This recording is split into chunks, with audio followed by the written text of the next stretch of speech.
I grew up through three different religions.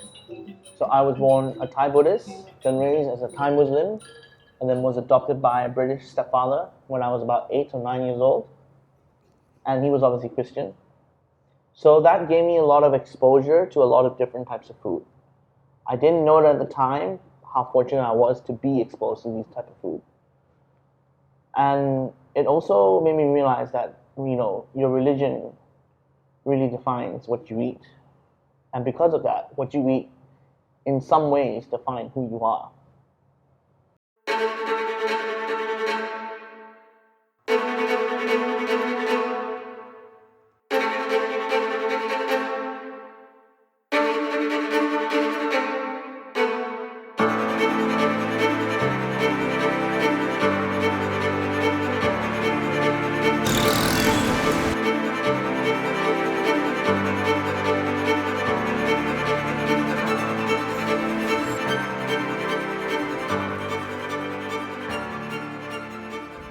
Top is the most eloquent chef that I know.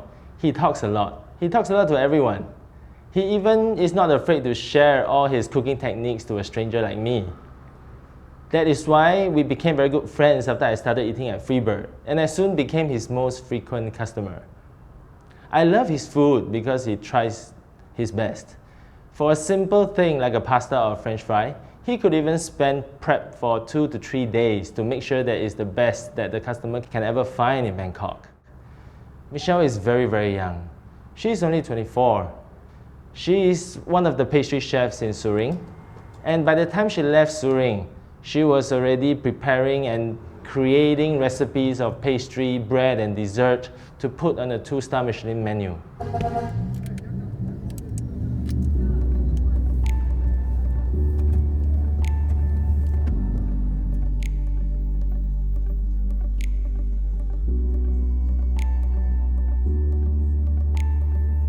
I've come to realize that it's not because of your nationality that dictates who you are. It's actually your palate. Because of the world we live in today, everyone's crisscrossing nations and everything. You can actually be from a different country but be used to tasting a certain type of food. So you could be almost Indian, but you lived in Japan all your life. You're mostly accustomed to Japanese food. And that's what a lot of people they don't realize. And that's why I always going back to the line of authenticity, what does that actually mean? So I'm from the island of Borneo, and I'm actually from a small town called Kuching, and it's actually part of Malaysia. So because it's part of Malaysia, as you know, it's kind of a cultural mixing pot. So there's this dish called the nasi lemak, and it consists of coconut rice and sambal on the side. If you were to go to KL and ask people where to get the most authentic nasi lemak, they would probably tell you the Malay community. Whereas for our family growing up, we ate my grandmother's nasi lemak. However, my grandmother is Chinese. And if I were to make nasi lemak and sell it in Bangkok 10 years down the line, would people call my nasi lemak authentic?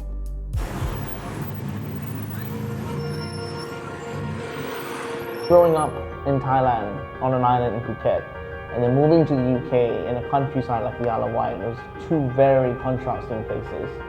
And that was a great life experience for me. But even now, I'm still not quite sure whether I'm more Thai or more British. Because every time I'm in Thailand, I feel like a British person, and every time I'm in the UK, I feel like a Thai person. So I guess there's, I'm not the only one. There's loads of people who are in a very similar situation than I am. So this journey of cooking for me is a journey of self-discovery, because I'm still trying to find who I am.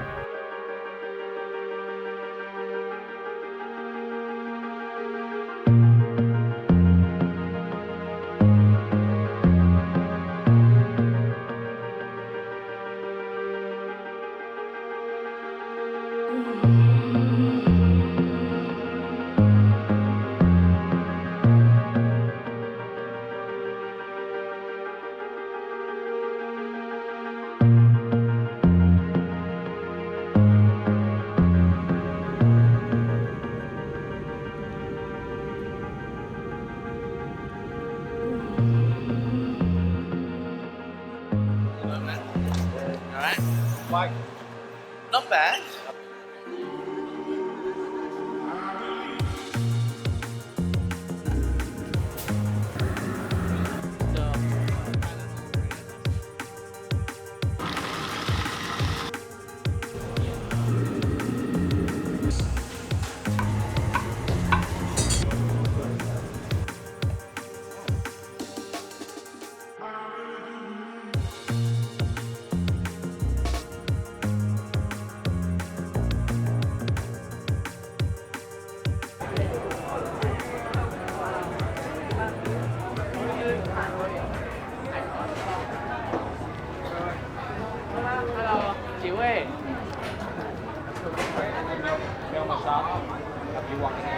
What is it? It's Taiwanese hot dog. What's the bun? Sticky rice. Really? That's why I taste like sticky rice. Really good. Wow. That is so different to every hot dog I've ever had. Yeah.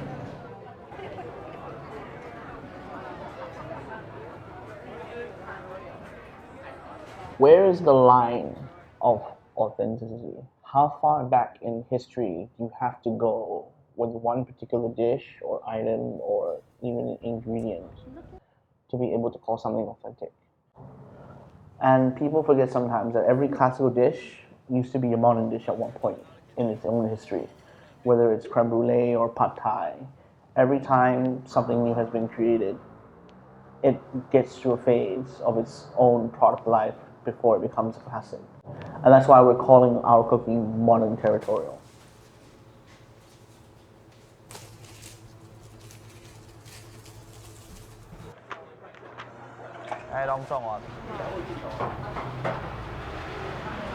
What is that? It's a thing on your teeth, like 这里面 holds your teeth.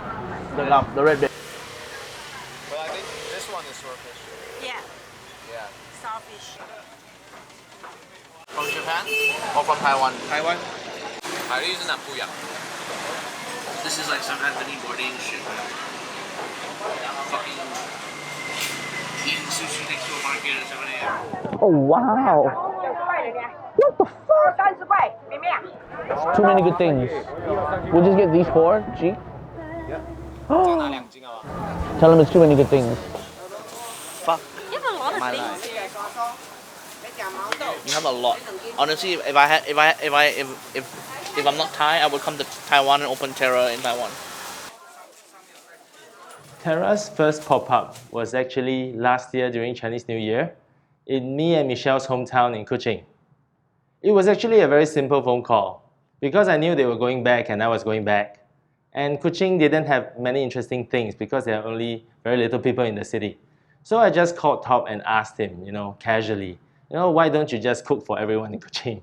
And he didn't even think about it and he said yes immediately. So in the end, we created together the greatest fine dining event that probably Kuching has ever seen. So I think they are not only talented chefs, but they are passionate and they make things happen. Pop-ups in Bangkok is not new, but modern territorial cuisine is pretty new because there are not many chefs who take local ingredients and interpret it in a way that is so international. I think after 1 or 2 pop-ups, it created some excitement within the community. Just for March alone, they are having a pop-up every week.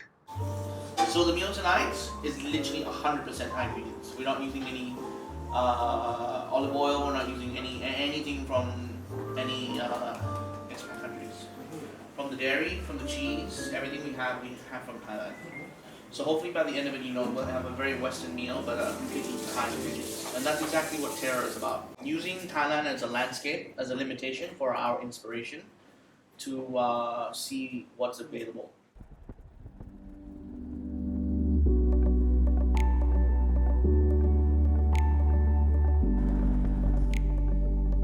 As chefs, we dictate what the customers eat.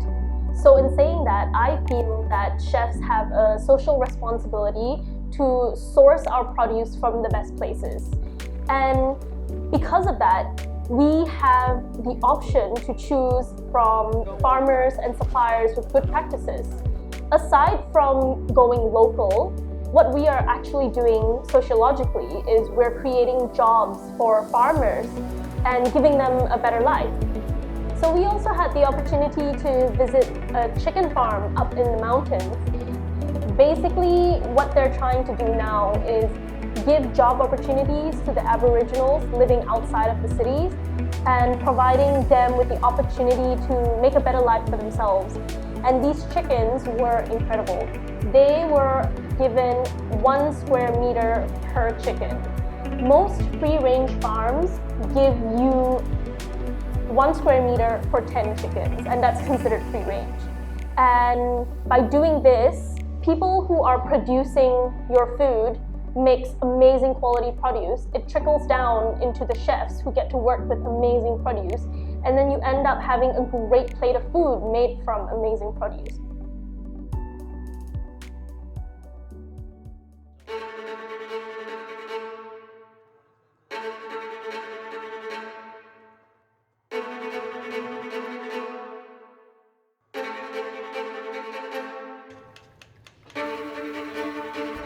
So basically the idea of the pop-up and the whole purpose of the pop-up is we wanted to go on a journey of self-discovery.